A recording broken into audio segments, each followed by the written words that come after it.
तो आज है अपना बीएससी ऑर्गेनिक यूनिट 1 का पार्ट 2। क्योंकि पहले वीडियो में अपन ने ऑर्गेनिक केमिस्ट्री के कुछ बेसिक्स पढ़े थे, जैसे कि अपना लोकलाइज्ड डी लोकलाइज्ड बॉन्ड क्या होते हैं, चार्ज ट्रांसफ़र कॉम्प्लेक्स क्या होते हैं, और एरोमेटिसिटी भी अपन ने पढ़ ली थी। तो अपन अब इसके आगे का पार्ट पढ़ेंगे। ठीक है, उस आगे वाले पार्ट में मैं पहले ही बता दूँ अपन क्या क्या पढ़ने वाले। पहली बात, अच्छा लगता है सब बताने में कि सबसे पहले तो अपन पढ़ेंगे वंडरवाल फोर्स की। वंडरवाल फोर्स क्या होती है। फिर अपन देखेंगे हाइड्रोजन बॉन्डिंग। ठीक है, फिर आएंगे कुछ अपने आई थिंक इलेक्ट्रॉनिक इफेक्ट्स, और फिर रिएक्टिव इंटरमीडिएट्स, और आखिरी में आएंगे टाइप्स ऑफ, और जो भी बेसिक थोड़ी टर्मिनोलॉजी है जो अपने को पता होनी चाहिए वो अपन लास्ट में पढ़ेंगे, बेसिक टर्मिनोलॉजी। ठीक है, तो अपन शुरू बेसिक टर्मिनोलॉजी। ठीक है, तो ये अपने 5 टॉपिक्स होने वाले हैं आज की इस वीडियो में जो अपन कवर करने वाले हैं। तो सबसे पहले आता है भाई van der Waals bonding, van der Waals force. Van der Waals bonding नहीं बोलेंगे, वंडरवाल फोर्स बोलेंगे, सिलेबस में फोर्स है। तो ये एक ऐसी, ये बहुत ही वीक फोर्स है। अपने को उसकी पहले बेसिक कुछ कैरेक्टरिस्टिक्स पता होनी चाहिए। एक तो पहली बात है बहुत वीक है, ठीक है। और दूसरी बात ये है शॉर्ट रेंज फोर्स भी होती है। शॉर्ट रेंज फोर्स से क्या मतलब है कि ये ज़्यादा दूर तक नहीं लगती, इसकी एक्सपायरी बहुत जल्दी हो जाती है, ठीक है। फिर अगर अपन बात करें, और ये होती है अट्रैक्टिव नेचर। इसका नेचर कौन सा होता है, अट्रैक्टिव नेचर होता है, ठीक है। और ये आती कैसे, वंडरवाल इंटरेक्शन होती कैसे है, जैसे कोई भी मॉलिक्यूल है, ऑफकोर्स न्यूट्रल मॉलिक्यूल है, ठीक है, कोई न्यूट्रल मॉलिक्यूल है, उसके अंदर भी ऑफकोर्स न्यूट्रल है, तो ऑफकोर्स उसमें पॉजिटिव भी होंगे नेगेटिव भी होंगे। न्यूट्रल है उसका क्या मतलब है, न्यूट्रल का मतलब ये हुआ कि भाई पॉजिटिव और नेगेटिव की जो नंबर ऑफ एटम्स है, कि जो न्यूट्रॉन और इलेक्ट्रॉन की जो संख्या है वो दोनों बराबर है। दोनों बराबर है तो दोनों ने एक दूसरे को कैंसिल कर दिया, तो ये न्यूट्रल मॉलिक्यूल हो गया। बट थिंक क्या है कि इसमें इलेक्ट्रॉन तो है, इलेक्ट्रॉन भी है, पॉजिट्रॉन भी है, तो टेम्परेरी डाइपोल तो बनते हैं। क्योंकि आप कार्ड भी लेंगे तो भी वो गए थोड़ी है, कि अपन ने वो लॉ था ना मोल स्टेट में कि मास can nether be created nor be destroyed, तो कैंसल होगा। इसका ये मतलब थोड़ी कि ये मॉलिक्यूल से गए नहीं, मॉलिक्यूल में तो है। तो मॉलिक्यूल में ये अपना एक टेम्परेरी डाइपोल बनाएंगे। क्या बनाएंगे, टेम्परेरी डाइपोल। और डाइपोल अपने को पता है कि एक पॉजिटिव एक नेगेटिव चार्ज बनाता है, तो दोनों 2a डिस्टेंस से सेपरेटेड होते हैं। ये डाइपोल की डेफिनेशन हो गई। तो एक डाइपोल टेम्पररी बनता है। अब उस टेम्पररी डाइपोल की वजह से जो फोर्सेस अंदर लगती है, यानी इसके कारण जो फोर्स लगी, क्योंकि पॉजिटिव है नेगेटिव है, कहीं ना कहीं फोर्स लगेगा, थोड़ी बहुत अट्रैक्शन कहीं ना कहीं रिपल्सन भी होगी, तो ये जो फोर्स लगेगी ये फोर्स ही वंडरवाल फोर्स होती है अपनी, ठीक है। अब इसका एक रूल ऐसा भी है कि ये जिन मॉलिक्यूल्स में लग रही है उनके बीच में एक रिलेशन बनता है। रिलेशन क्या बनता है कि उनकी साइज या फिर उनका सरफेस एरिया, ठीक है, उनका साइज या फिर उनका surface area directly proportional to अपना वंडरवाल फोर्स, कि कितनी फोर्स लगेगी ये क्या बताएगा, उसकी साइज बताएगी, उसका सरफेस एरिया बताएगा, ठीक है। अब जैसे अपन एक एग्जांपल ले लें, N-पेंटेन, ठीक है, और नियोपेंटेन, ठीक है। तो देखा जाए तो इन दोनों का केमिकल फार्मूला क्या होता है, सेम होता है, जो कि होता है C5H12, ठीक है। ये एक टाइप का हाइड्रोकार्बन होता है, पहले अपने को ये समझना है, ठीक है। तो नियोपेंटेन का भी ये फार्मूला होता है, N-पेंटेन का भी यही फार्मूला होता है। तो दोनों में डिफरेंस क्या है, दोनों की 3D अरेंजमेंट में डिफरेंस है, ठीक है। 3D अरेंजमेंट में कहीं ना कहीं डिफरेंस है इनके, ठीक है। तो डिफरेंस है तो कुछ ना कुछ होगा। तो जो और इन दोनों में ऑफकोर्स ये भी न्यूट्रल है, ये भी न्यूट्रल है, तो ऑफकोर्स यहाँ पे वंडरवाल फोर्स कहीं ना कहीं लगेगी। तो वंडरवाल फोर्स से अपन कुछ ऐसी चीज़ें भी निकाल सकते हैं कि उसकी स्टेबिलिटी वगैरह की भी बात होती है, कि अगर कोई एग्जांपल भी पूछ ले कि भाई इनका एग्जांपल क्या है, कि वंडरवाल फोर्स का कोई एग्जांपल दे दो, तो यूँ कह देना किनसे कि भाई जो N-पेंटेन है उसका जो बॉइलिंग पॉइंट है वो नियोपेंटेन से ज़्यादा होता है, ठीक है। बॉइलिंग पॉइंट ज़्यादा होता है, क्यों होता है, क्योंकि जो N-पेंटेन है उसके जो मॉलिक्यूल से थोड़े क्लोजली बाउंडेड होते हैं। क्लोजली बाउंडेड का क्या मतलब है कि उनको तोड़ना मुश्किल होगा, तो ज़्यादा हीट देनी पड़ेगी, तो बॉइलिंग पॉइंट ऑफकोर्स ज़्यादा हो जाएगा, ठीक है। तो ये तो था अपना वंडरवाल फोर्स, यानी वंडरवाल फोर्स अपना हो गया है। दूसरा आता है हाइड्रोजन बॉन्डिंग। ये हाइड्रोजन बॉन्डिंग क्या होती है, हाइड्रोजन बॉन्डिंग होती क्या है, ये भी एक टाइप की केमिकल बॉन्डिंग ही होती है, और ये किन के बीच में लगती है? ये लगती है हाइड्रोजन और किसी भी एक्स एटम के बीच में। और ये एक्स एटम क्या है, हाइड्रोजन क्या है, वो भी अपन अभी देखते हैं कि इसकी अगर अपन आसान भाषा में डेफिनेशन देखें कि एक हाइड्रोजन होता है, ठीक है, वो किसी भी अगर हाईली इलेक्ट्रोनेगेटिव एटम से अगर कनेक्टेड है तो उनके बीच में थोड़ा सा पार्शियल चार्ज डेवलपमेंट होता है जिससे ये बॉन्डिंग होती है। अब हाईली इलेक्ट्रोनेगेटिव एटम्स कौन से होते हैं? जैसे फ्लोरीन हो गया, क्लोरीन हो गया, या अपने जितने भी हेलोजन एटम्स हो गए, ऑक्सीजन हो गया, नाइट्रोजन हो गया, जो कि हाइड्रोजन से नहीं तो भी डबल ट्रिपल ज़्यादा इलेक्ट्रोनेगेटिव हो, उन मॉलिक्यूल्स में ये कहीं ना कहीं लगता है। यानी कि अगर अपन ये देखें इस फॉर एग्जांपल कि HCl, ठीक है, अब Cl क्या है? Cl एक इलेक्ट्रोनेगेटिव एटम है ज़्यादा हाइड्रोजन के मुकाबले, तो कहीं ना कहीं इस पर डेल्टा पॉजिटिव बन जाता है, इस पर डेल्टा नेगेटिव बनता है। ये क्यों बनता है कि क्लोरीन जो है इलेक्ट्रॉन नेगेटिव है।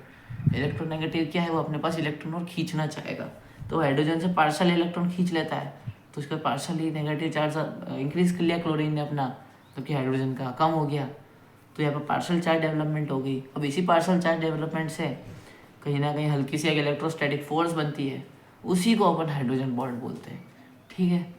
और इसका अगर अपन एग्जांपल देखें, वाटर सबसे बेस्ट एग्जांपल हाइड्रोजन बॉन्डिंग का जो कोई दे सकता है वो वाटर ही होता है कि एक हाइड्रोजन है, ये ऑक्सीजन से लगा, ये कहाँ एक हाइड्रोजन लगा, ये दो लोन पेयर, तो यहाँ पे भी देखो कि एक हाइड्रोजन है, ये मोर इलेक्ट्रोनेगेटिव से कनेक्टेड है, और ये भी इलेक्ट्रोनेगेटिव है। इलेक्ट्रॉन दो तो रखे हैं इसने, और खींचना चाहेगा अपने पास, 8 रखना चाहेगा, ठीक है, तो यहाँ भी हाइड्रोजन बॉन्डिंग होती है।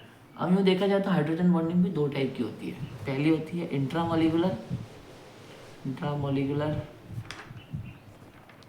और अगली होती है इंटरमोलिकुलर, ठीक है। इंटरमोलिकुलर क्या होती है कि अपन ने जैसा सुना होगा कि इंटर स्कूल टूर्नामेंट हो रहा है, तो इंटर स्कूल टूर्नामेंट का मतलब क्या होता है कि एक ही मॉलिक्यूल के अंदर होती है, ठीक है, एक ही मॉलिक्यूल के अंदर, यानी कि जो ये जितना भी चार्ज ट्रांसफर हो रहा है, क्या कहते हैं अपने इलेक्ट्रॉन ट्रांसफर हो रहा है, ये सब एक ही मॉलिक्यूल के अंदर हो। जैसे कि फॉर एग्जांपल वाटर, H2 इसका बेस्ट एग्जांपल है, ठीक है, कि भाई H है, O है, H है, 3 एटम है बेचारे हैं, यही अपने आप में गुबना गुटरगु कर रहे हैं, अपनी हाइड्रोजन बॉन्डिंग बना के अपने को स्टेबल रख रहे हैं, ठीक है।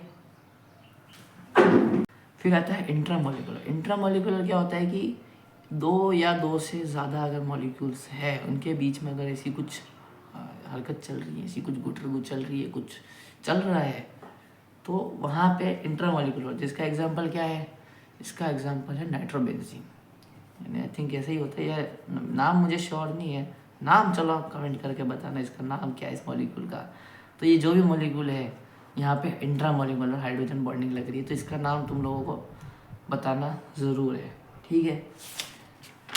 अब अगला आता है अपना, जैसे यहाँ पे अपनी हाइड्रोजन बॉन्डिंग हो गई है ख़त्म, ठीक है। अब आता है तीसरा टॉपिक जो कि सबसे इम्पोर्टेंट होता है, जो अपना है इलेक्ट्रॉनिक इफेक्ट्स, ठीक है, कि इलेक्ट्रॉन है एक मॉलिक्यूल में, वो कुछ ना कुछ तो करेंगे, शांत तो बैठेंगे नहीं, शांत बैठ गए तो वो इलेक्ट्रॉन किस बात के, ठीक है। इलेक्ट्रॉन की जो टेंडेंसी होती है कि कुछ ना कुछ हरकत करना, कि मैं यहाँ बॉन्ड बना दूँ, मैं इससे रिएक्ट कर लूँ, मैं उससे रिएक्ट कर लूँ, अपना चार्ज वहाँ दे दूँ, वाला कुछ भी कर लूँ, तो वो शांत तो बैठेगा नहीं, तो कुछ ना कुछ अपने इफेक्ट्स देता है, ठीक है। तो उसमें से अपन कुछ 2 से 3 इफेक्ट अपन पढ़ने वाले जो अपने सिलेबस में है, जो कि पहला इसमें आता है इंडक्टिव इफेक्ट, ठीक है। ये इंडक्टिव इफेक्ट, इसकी भी कुछ इंपॉर्टेंट पॉइंट्स हैं, यानी कि इसकी कुछ क्या कहते हैं कैरेक्टरिस्टिक्स है, वो अगर अपन पहले देख लें तो ज़्यादा बेटर होगा। वो कि पहली बात तो ये कि डिस्टेंस डिपेंडेंट होती है, ठीक है, कि डिस्टेंस के साथ कम होती है, ठीक है।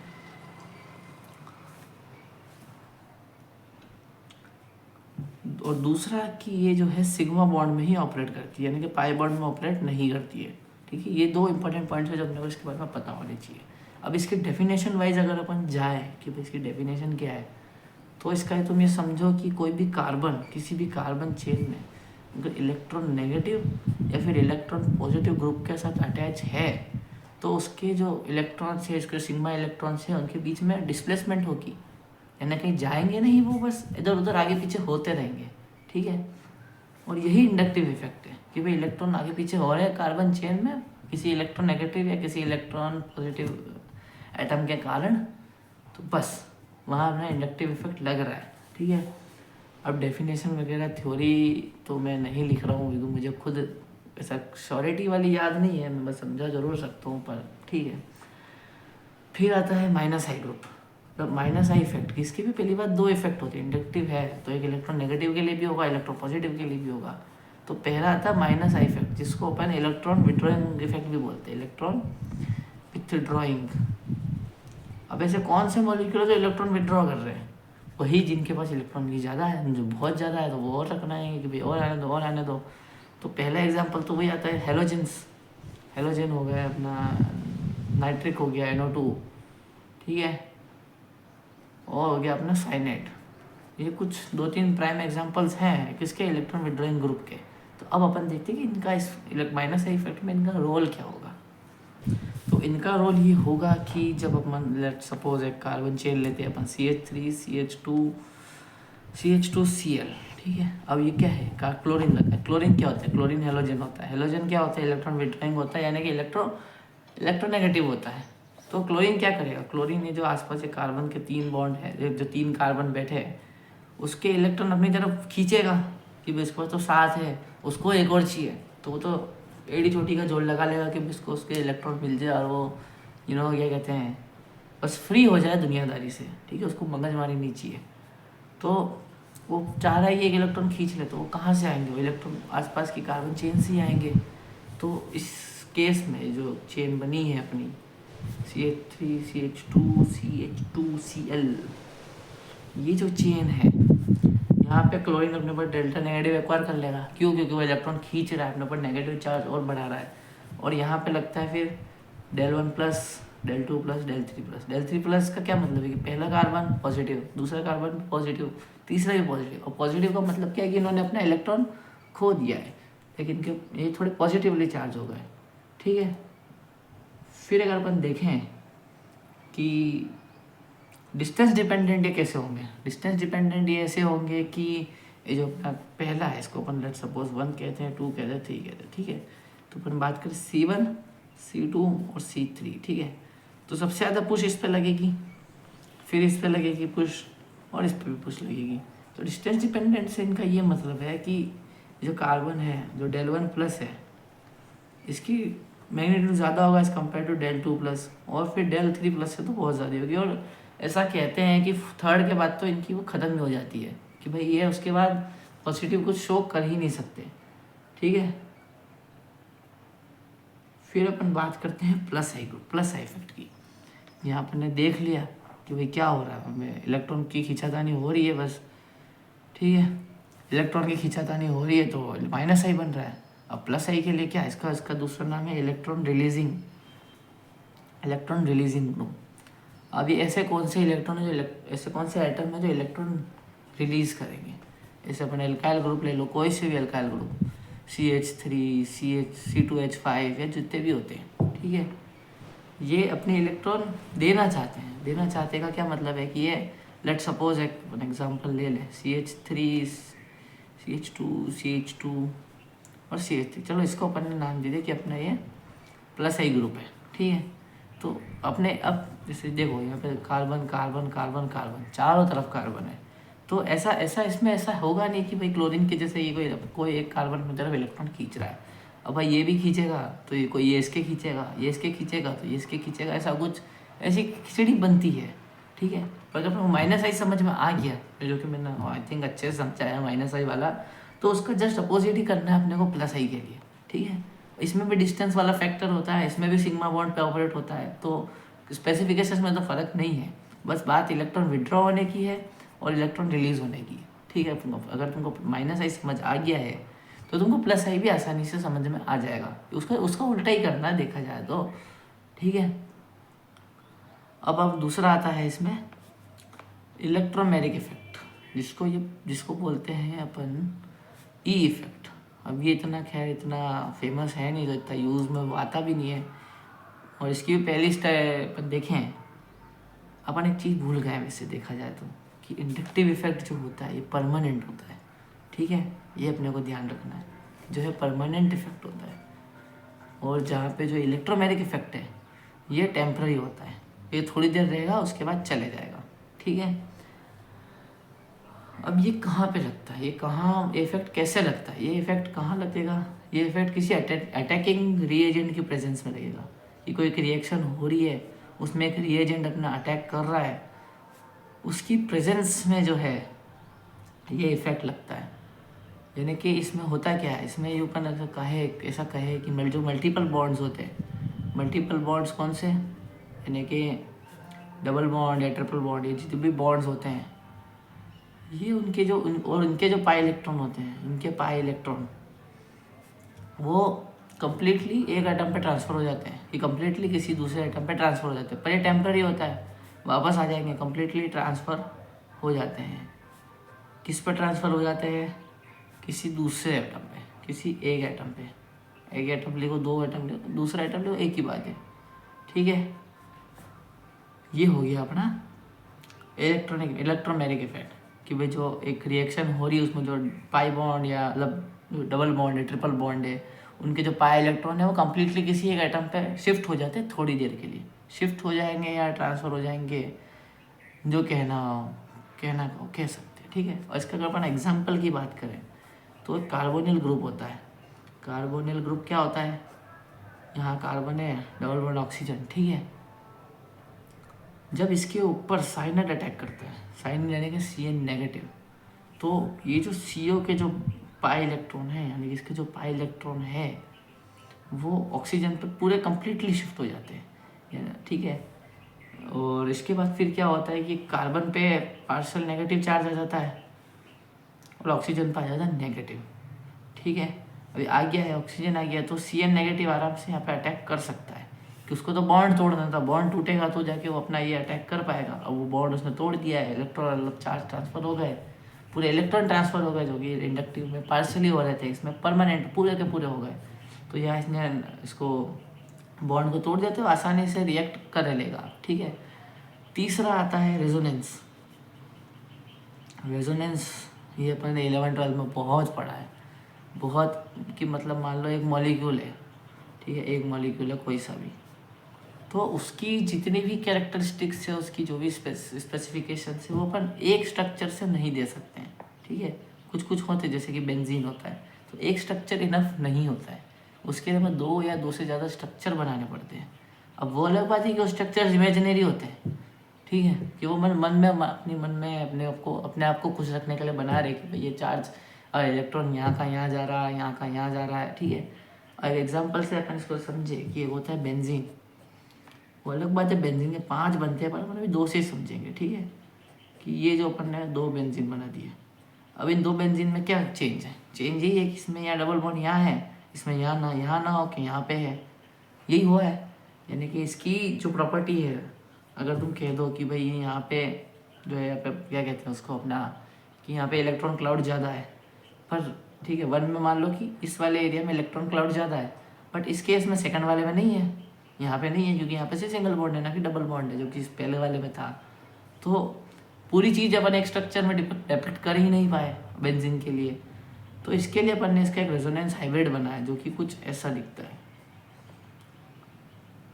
यानी इसका क्या मतलब है कि 6 के 6 तरफ, यानी हर तरफ जो है अपना जो इलेक्ट्रॉन क्लाउड एवरेजली सेम होता है। लेकिन अगर अपन इसका मान लो कि इसका कुछ गणित अगर होती होगी अपने हायर स्टडीज़ में, तो मान लो x हो गई, इसकी कुछ y हो गई, x और y के इलेक्ट्रॉन क्लाउड की डेंसिटी, चलो मान लिया अपन ने, तो इसकी y हो गई, इसकी x हो गई, ठीक है।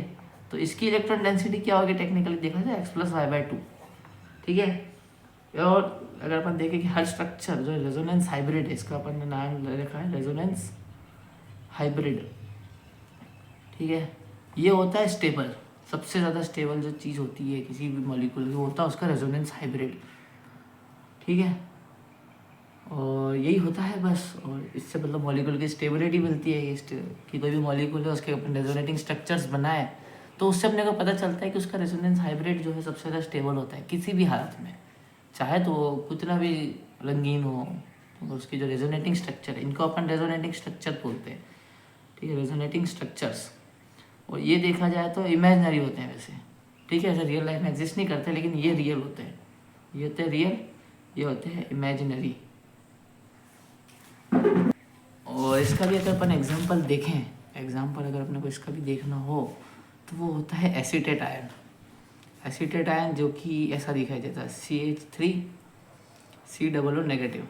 अब इसका जो ऑक्सीजन के ऊपर जो नेगेटिव चार्ज है, अब क्लियरली दिख रहा है, एक सेकेंड, मेरे पेन मेरा ऐसा ओवरलैप कर रहा है, पेन भी ओवरलैपिंग करने लग गया बेचारा। तो CH3CO नेगेटिव, अब का जो नेगेटिव चार्ज है ये दोनों ऑक्सीजन पे इवनली डिस्ट्रीब्यूट हो जाता है।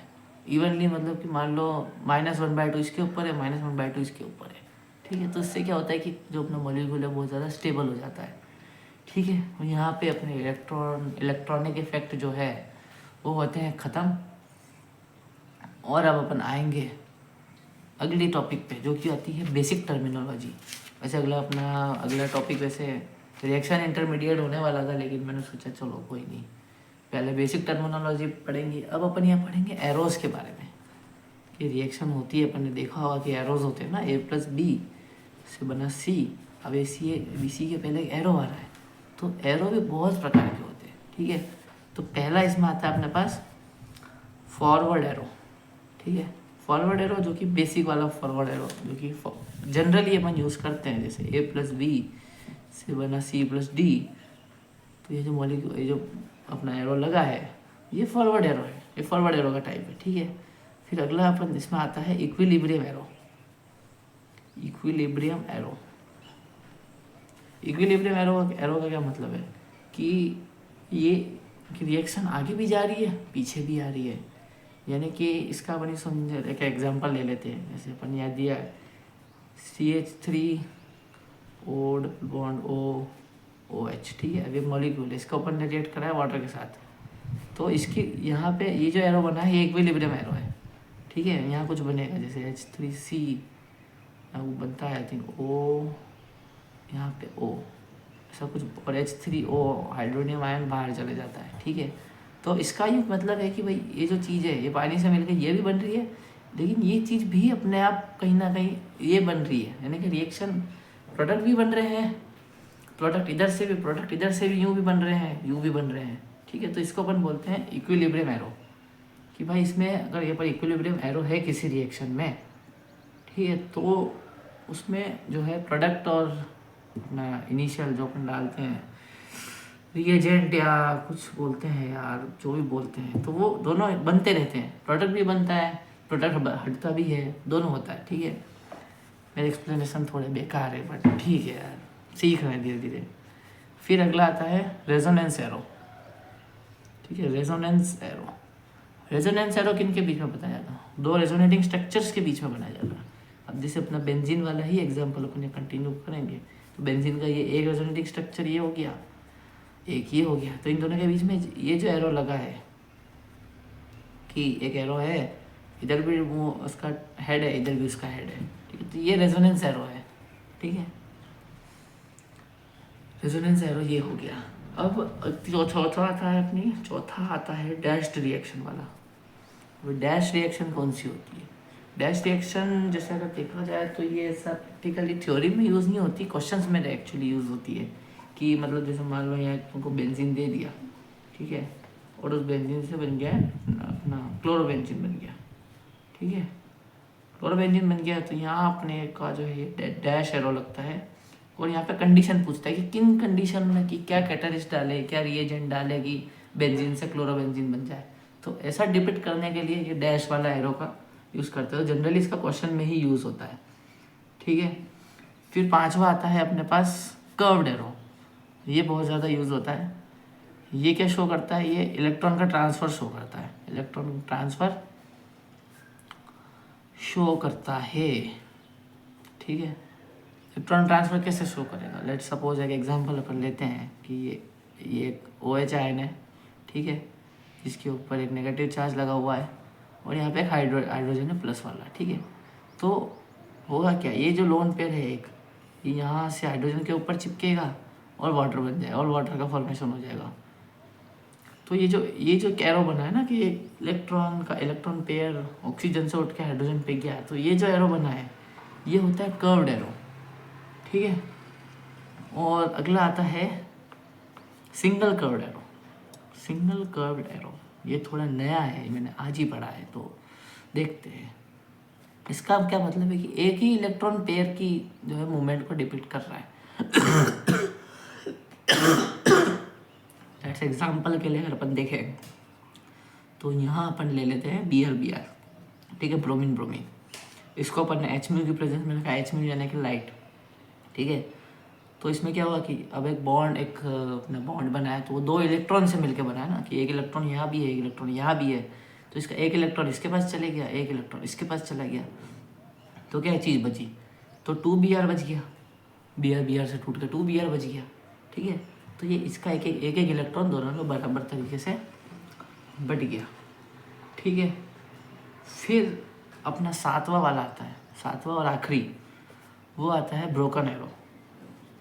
ब्रोकन एरो सबसे आसान है, इसके नाम में इसका मतलब छुपा है कि मान लो एक रिएक्शन है, ठीक है, NaOH + CH4, ठीक है, और एक एरो बना के अपन इसको काट दिया, ठीक। और क्यों काट दिया, और एक रिएक्शन लिख दी, अंडरस्टैंड रिएक्शन लिख दो कि इस ब्रोकन एरो का मतलब ये है कि रिएक्शन कंप्लीट हो ही नहीं है, ये रिएक्शन हो ही नहीं सकती है, ठीक है। ये हो गया अपने ब्रोकन एरो की भी बात खत्म हो गई। फिर बेसिक टर्मिनोलॉजी में अगला पार्ट आता है, वो आता है अपना टाइप्स ऑफ रिएक्शन।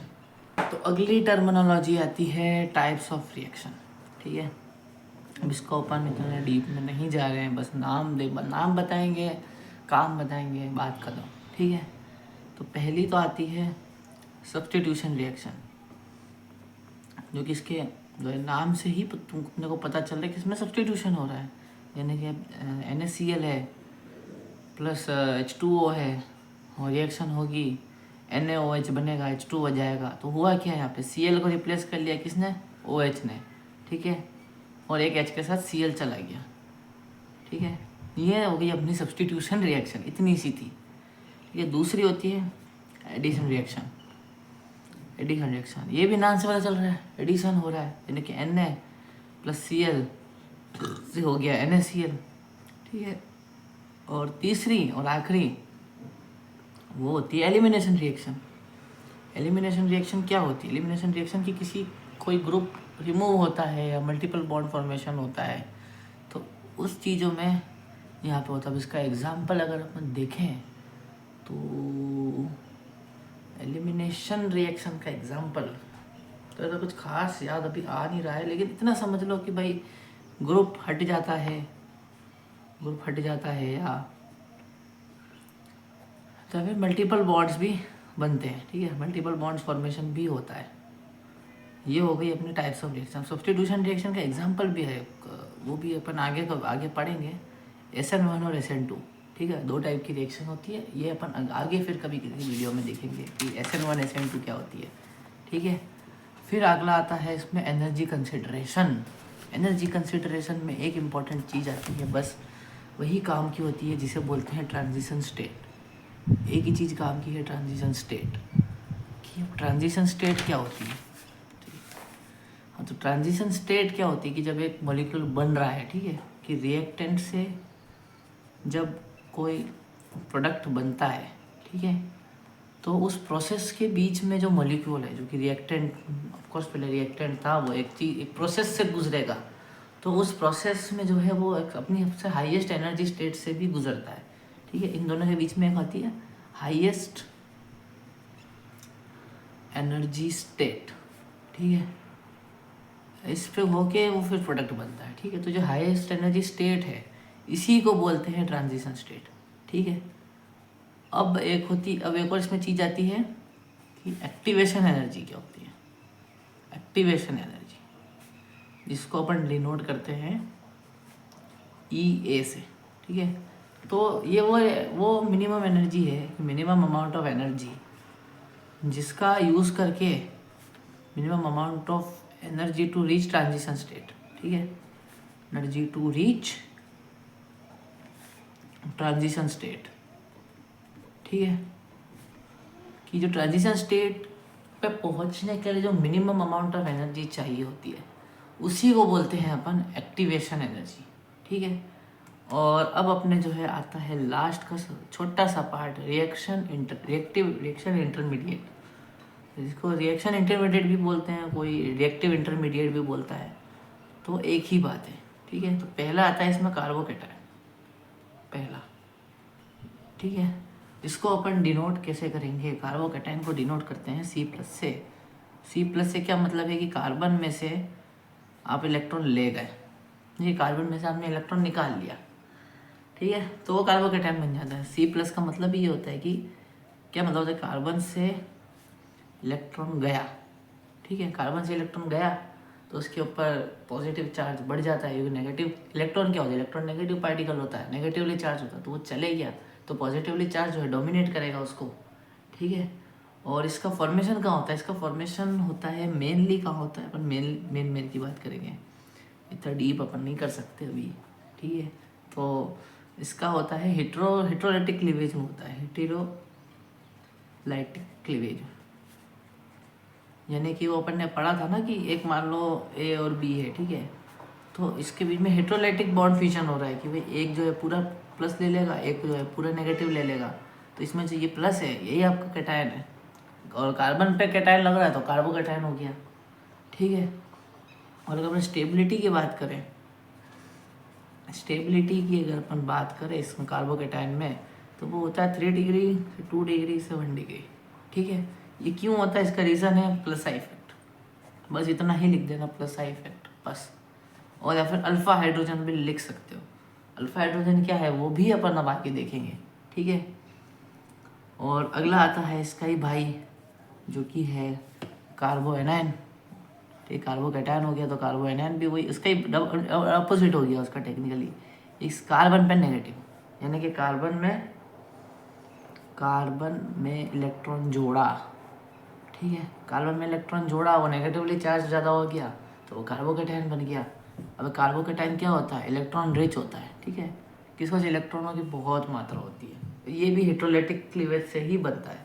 लेकिन स्टेबिलिटी में इनका मैटर थोड़ा सा गड़बड़ा जाता है, गड़बड़ा कैसे जाता है कि उसको एकदम अपोजिट हो जाता है कि इन कार्बोएनायन की स्टेबिलिटी जो है वो 1 डिग्री की ज़्यादा होती है, फिर 1 डिग्री की सबसे ज़्यादा होती है, फिर 2 डिग्री 3 डिग्री, ठीक है। और इसका भी रीज़न प्लस आई ही है, प्लस आई भी कह सकते हो, इलेक्ट्रॉन डेंसिटी भी बोल सकते हो, ठीक है। यानी कि कार्बोएनायन का मतलब क्या है, कार्बोएनायन का मतलब कि जो है का जो अपना कार्बन है उसके पास इलेक्ट्रॉन बहुत ज़्यादा, तो रिपल्शन भी बहुत ज़्यादा हो गए। तो 3 डिग्री का मतलब क्या, 3, तो 3 डिग्री का मतलब 3 डिग्री कार्बोएनायन का मतलब है कि कार्बन के पास बहुत ज़्यादा इलेक्ट्रॉन है, तो उसमें रिपल्शन होगा, रिपल्शन, फोर्स ऑफ अट्रैक्शन, वो सब रामायण होगी, तो ऑफकोर्स उसकी स्टेबिलिटी कम होगी, तो स्टेबल ही नहीं है, रिएक्ट ही करता जा रहा है, तो ये इसका एक रीज़न अपन ये दे सकते हैं, ठीक है। और लास्टली आता है फ्री रेडिकल, बस ये हो गया अपना आखिरी टॉपिक, फ्री रेडिकल, कि भाई पॉजिटिव दे दिया, नेगेटिव दे दिया, बीच की बात कहाँ गई भाई, बीच की बात कहाँ गई। तो ये होता है carbon free radical. Free radical का मतलब क्या होता है, कार्बन में ऑड इलेक्ट्रॉन, कार्बन में ऑड अनपेयर्ड इलेक्ट्रॉन, यानी कि 3 या 1 ऐसे होते हैं, यानी कि इलेक्ट्रॉन का पेयर अपन ने देखा 2 4 6 8 ऐसे होता है, लेकिन 1 3 5 7 हो तो वो फ्री रेडिकल अपना बनता है, ठीक है। और ये अपना जो है होमोलेट्स का फॉर्मेशन कहाँ होता है, ये होमोलेटिक फ्यूजन हेट्रोलाइटिक क्लीवेज में नहीं हो सकता इसका फॉर्मेशन होता है होमोलेटिक क्लीवेज में। होमोलेटिक क्लीवेज भी अपन ने पढ़ा ही है वो 10th क्लास में स्टार्टिंग में, ठीक है, कि एक इलेक्ट्रॉन बढ़ जाता है, कि जैसे A और B है, वो जो अपन ने ब्रोमीड वाले एग्जाम्पल में देखा डबल हेडेड एरो में, कि एक इधर चले गया, एक इलेक्ट्रॉन इसको मिल गया, एक इलेक्ट्रॉन इसको मिल गया, तो ये A डॉट और ये B का फ्री रेडिकल, A का फ्री रेडिकल, तो ये फ्री रेडिकल बन गए दोनों के। और इसकी भी स्टेबिलिटी कार्बोकैटायन जैसी होती है, स्टेबिलिटी का जो ऑर्डर होता है कि 3 डिग्री से ज़्यादा, फिर 2 डिग्री, फिर 1 डिग्री। इसका रीज़न हाइपर कंजुगेशन। अब हाइपर कंजुगेशन एक्चुअली छूट गया है बीच में, लेकिन चलो उसको अगले वीडियो में डाल देंगे। तो बस यही होता है, इसी के साथ आज की वीडियो होती है समाप्त। आई नो थोड़ी बड़ी बन गई क्योंकि टॉपिक ज़्यादा ले लिए, बट आई होप समझ आया हो जो भी देख रहा है। और अगर कुछ मतलब इम्प्रूवमेंट या कुछ किसी चीज़ की कि ये चीज़ कम हो गई है, ये चीज़ अटक गई, तो वो प्लीज़ मुझे बता सकता है पर्सनली, ठीक है। तो that is all for today, see you in the next video.